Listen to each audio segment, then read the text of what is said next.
Welcome everyone to our Eco Council Roundtable of DAV Public School at Turkula. I am Gurneet Kaur from class 6 moderating the panel discussion. Today we are not just students, we are problem solvers looking at the world through a green lens. We are going to explore how our own classroom chassis, the wonders of the natural world and the balance of life work together to protect our planet. First of all, I would like to introduce my panelists, Gursirat Kaur and Navneet Kaur from class 8, Navneet Kaur from class 7. My classmates, Tanveer Kaur, Khushman and Gushish Kaur. Being a student, most of the time, we are spending it in our classrooms. Firstly, we want to make our classroom zero waste. My question is this, how can we make our classroom zero waste?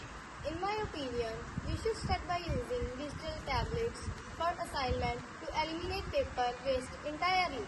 Building on that idea, we could also set up an upcycling station where any remaining scrap material are reused for art projects. In addition to reusing materials, we must implement a strict no single-use plastic rule for our lunchbox.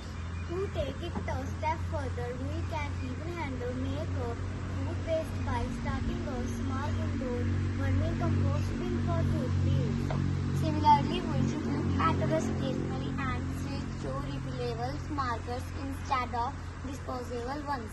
Finally, to ensure nothing is thrown away, we can create a shared shelf for books and supplies we no longer need. So many things we can see in our nature that inspire us a lot of admire. Everything around us is a gift of nature. Now my panelists tell me one thing in nature that inspire and how can it help to fight climate change. I am inspired by trees because they act as the earth's lungs by absorbing carbon dioxide. Now I am discussing some advantages of forest. They act as natural spawns to prevent floods. They provide breathable air by producing oxygen. Forests are home to various animals, plants and insects. Likewise, ocean kelp inspires me because it grows fast and traps high amount of carbon underwater. Another example is bees, whose pollination keeps carbon absorbing plants growing and healthy. Just 10 plants are important. Mycelium fungi inspire me by recycling nutrients to keep the soil rich.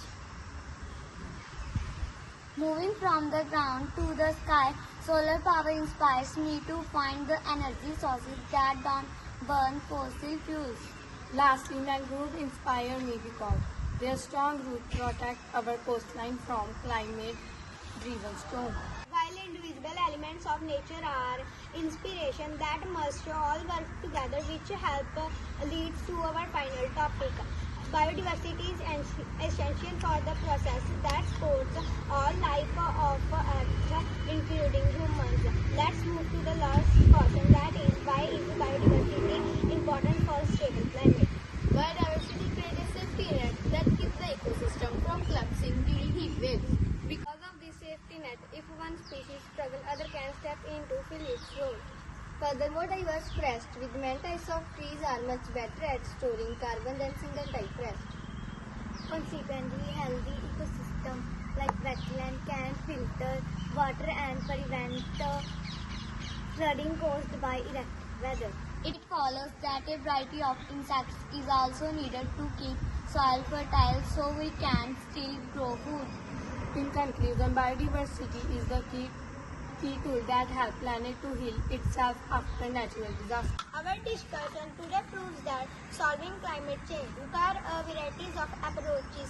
By making our classroom zero waste, we reduce our daily impact. By looking to the nature for inspiration, we find new ways to fight carbon. Each of these steps, no matter how small changes, help us a build green future.